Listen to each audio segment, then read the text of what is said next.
নমস্কাৰ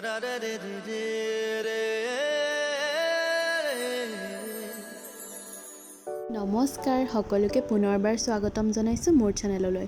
নিশ্চয় গম পাইছে আজি আপোনালোকৰ বাবে মই লৈছোঁ এটা স্পেচিয়েল গাজৰৰ হালৱা ৰেচিপি আৰু কেনেদৰে বনাওঁ চাওঁ আহক। তাৰ বাবে আমাক লাগিব গাজৰ 300 গ্ৰাম, গাখীৰ 300 গ্ৰাম, চেনি 100 গ্ৰাম, ঘিউ 5 চামুচ, কাজু, কিচমিচ, আলমণ্ড আৰু পিস্তা। এইখিনি মই সৰু সৰুকৈ কাটি ৰাখিলোঁ।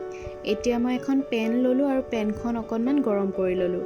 পেনখন গৰম হৈ গৈছে এতিয়া মোৰ, আৰু ইয়াত মই ঘি দি দিম।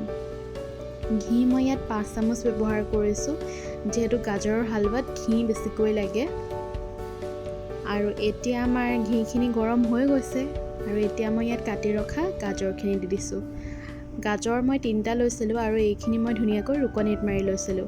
পানীখিনি পেলাই দিছিলোঁ গাজৰৰ, আৰু এতিয়া মই এইখিনি অকণমান ফ্ৰাই কৰিব লাগিব ঘিখিনিৰ লগত। 20-25 মিনিটৰ কাৰণে আমি গাজৰখিনি ফ্ৰাই কৰিব লাগিব, আৰু মই এইখিনি ফ্ৰাই কৰোঁতে মিডিয়াম ফ্লেমত ৰাখিছিলোঁ গেছটো।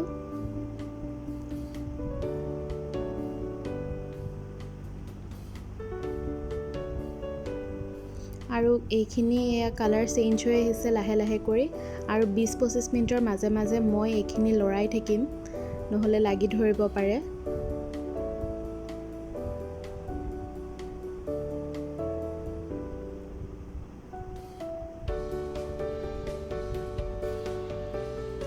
আমাৰ এতিয়া 20 মিনিট হৈ গৈছে। এয়া চাওক গাজৰখিনি ছফ্ট হৈ গৈছে।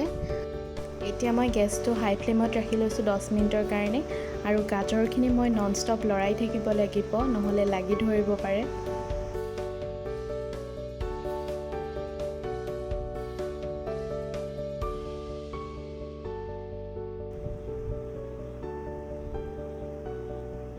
এয়া চাওক আমাৰ গাজৰখিনি কম হৈ গ'ল, আৰু এতিয়া আমি গেছটো কমাই দিছোঁ। এনেদৰে কৰোঁতে মই যিমানখিনি গাজৰ লৈছিলোঁ তাতকৈ অলপমান কমি গ'ল। আৰু এতিয়া মই ইয়াত গাখীৰ দি দিছোঁ, 300 গ্ৰাম গাখীৰ লৈছিলোঁ, আৰু এতিয়া এইখিনিও ধুনীয়াকৈ মিক্স কৰি দিছোঁ। এয়া চাওক এটা ধুনীয়া কালাৰ আহিছে গাজৰৰ পৰা গাখীৰখিনিৰ লগত মিক্স হৈ। আৰু এতিয়া মই ল' ফ্লেমত 20 মিনিটৰ কাৰণে লওঁ।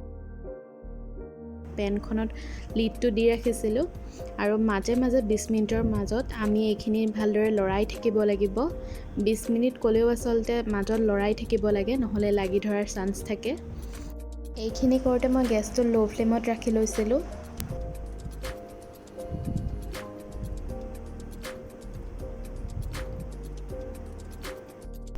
এতিয়া গাজৰখিনি সিজিবলৈ আৰম্ভ কৰিছে, আৰু গাখীৰখিনিও কমি গৈছে লাহে লাহে কৰি।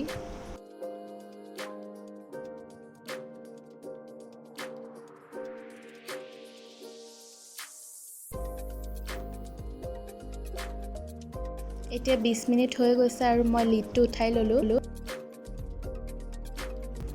গাখীৰখিনি শুকাই গৈছে, আৰু গাজৰখিনি ধুনীয়াকৈ সিজি গৈছে।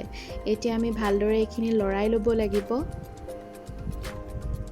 আৰু এতিয়া মই দি দিছোঁ ইয়াৰ ওপৰত চেনি 100 গ্ৰাম, আৰু চেনিখিনিও ভালদৰে মিক্স কৰি ল'ব লাগিব। চেনিটো আপোনালোকে নিজৰ সোৱাদ অনুসৰি দিব পাৰে। কিছুমানে বেছি মিঠা খাই ভাল পালে বেছি, আৰু কম মিঠা খাই ভাল পালে কম দিব পাৰে। এয়া চাওক চেনিখিনি দিয়াৰ পিছত অকণমান পানী ওলাইছে।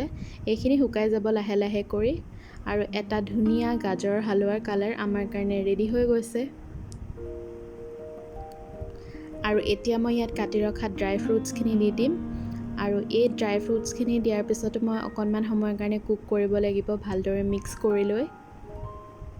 আৰু এইখিনি মই এতিয়া 10 মিনিটৰ কাৰণে ৰাখি থ'ম, আৰু এইটো ল' ফ্লেমত ৰাখিছিলোঁ। মই লিড বন্ধ কৰি লৈছিলোঁ, আকৌ এতিয়া মাজে মাজে মই লৰাই আছোঁ। এতিয়া মই শেষত গেছটো মিডিয়ামত ৰাখি ল'লোঁ, আৰু 5 মিনিটৰ কাৰণে লৰাই থাকিলোঁ।